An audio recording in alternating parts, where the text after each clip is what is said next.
بسم الله الرحمن الرحيم. الملحمة الجبرية. ونقول وبالله التوفيق: السلطان جبر أو الدولة أو الأمارة الجبرية، الجبور. أبدأ بسم الله الأكرم، علمني ما لم أك أعلم، أحمده دوما في سري، وأثني في علني أعظم. كنا أقواما وشعوبا، يجمعنا دين وعروبة، لا فرق لأبيض أو أسود، فالكل سواء في المحتد، والتقوى ميزان أوحد. وأصلي أسلم بل أشهد أن الله الصمد الأوحد قد أرسل رسلا كي يعبد، خاتمهم كان اسمه أحمد صلى الله عليه ومجد. كنا أنصارا ورعية، جندا ولخير البشرية. كان جدي عمرو معدن من زبيد القحطانية، من فرسان العرب الأولى، من فرسان الجاهلية. في الإسلام قتل رستم في موقعة القادسية. من بعد قرن ثم قرون جاء الروم والمغول، من بعدها جاء التتر وجيش عثمان عبر. وفي اليمان قد ظهر سلطان واسمه جبر، ولقب سلطان بر، سلطنة عبر الدهر. قد كان في اليمن سعيد، وأرضهم وادي زبيد، ثم إلى نجد ارتحل. من بعدها تيما نزل، وبئر هداج الذي ما زال يذكر في الملل. بئر الجبور المكتمل، بالقرب منه شجرة مهدلة ومثمرة، ومنها اسم هدلة ونخوة لأهله، والكل فيها ينتخي وصاحبا للأولة. من بعد سلطان جبر أحفاده قوم كثر، ذكرهم مسك عطر، مجر وزامل أجود، إمارة ومفتخر. أمارة جبرية شرق الجزيرة في الأثر، على شواطئ الخليج العربي المعتبر. إحسى قطيف وعمان، مضيق هرمز بالبحر. فصارعوا قبائل وحظهم كان الظفر، وقارعوا مستعمرا وبرتغالي أشر. والبعض منهم قد هجر نحو العراق المزدهر، جنوبه شماله وللفرات عبروا. وكالجراد المنتشر قطعانهم مد البصر، ثم الجزيرة اتجهوا على الخابور عمروا. وللجزيرة استثمروا وأطعموا بدوا حضر. في قرنها 17 برز الحفيد المنتصر، الشيخ ملحم وعبر، بصحبة أعمامه جمع العبيد المشتهر. أهل الغلاوين التي مذكورة وبالأثر، ومحمد الناصر ظهر جمع الشويخ المنتصر.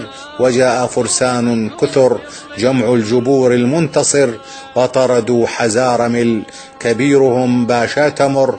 وفي صلولة قد قتل ملحم ذياك البطل، وذاع صيته الأجل بين القبائل والملل. الفارس الجبري الذي أعاد خابور الأهل، والحيز ترعى ضفتيه من دون خوف أو وجل.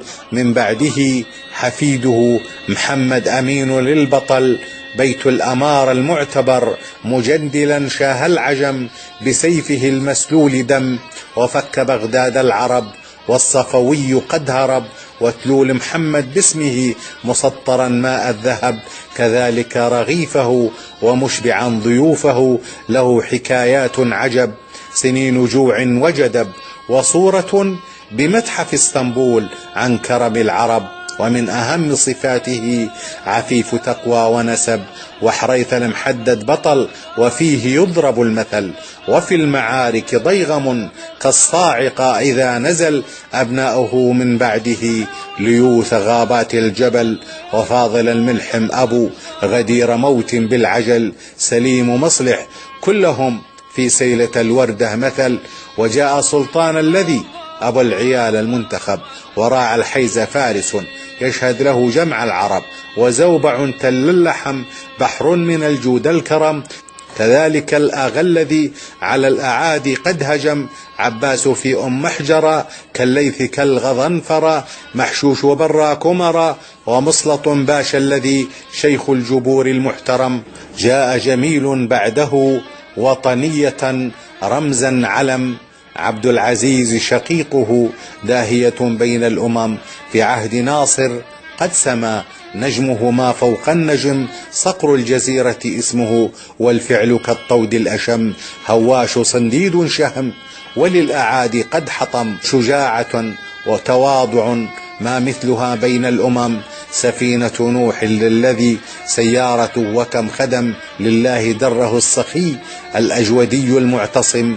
أبناء ملحم كلهم فرسان جود وكرم، نار على ذاك العلم، نار على ذاك العلم. مرجة طابان، أو كما يقولون أمارة الجبور، وعاصمتها طابان، حيث من أهم معالمها القريبة إلى النفس والوجدان أولا مرجة طابان. ومرجة طابان هذه جنة من جنان الخلد والرضوان في ذلك الزمان، بل هي على قلوب أهلها جنة الجنان وواحة العز وفردوس الأمان.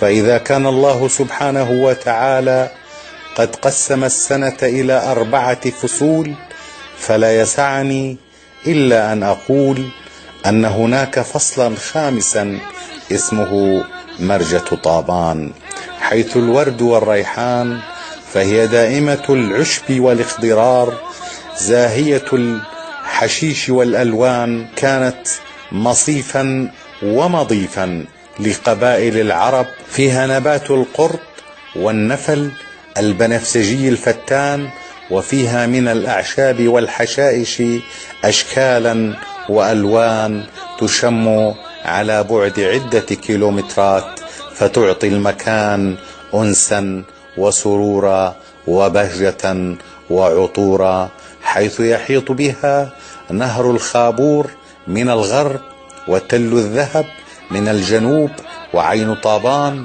من الشرق، وتل طابان من الشمال، وتحيط بها سواقي الماء من كل جانب ومكان، وتحيط بها المياه إحاطة السوار بالمعصم، وكذلك جنوبها الحوض، وهو ميدان سباق الخيول والفرسان في الأعياد والمناسبات.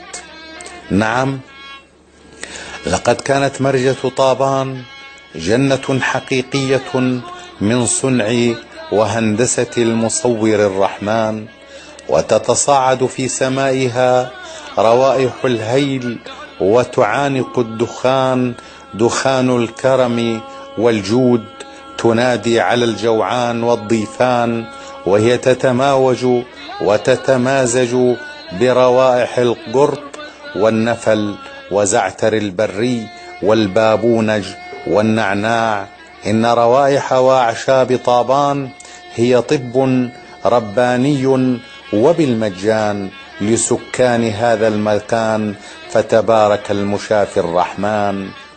أما عن الأصوات في مرجة طابان، فكأنك في جوقة سيدنا سليمان عليه السلام، فأصوات الزاغ والعصافير والقطا واليمام والدراج والكروان تختلط بأصوات الفرسان، حيث تتمازج الهوسات والأهازيج والحداء بقصائد الشعراء والركبان، ويضبح النجر الهاون، ويأتيك الصدى طربا رنان عذروب هلها، يذبحون البعارين ونجر طوال الليل حسه ضبوحي.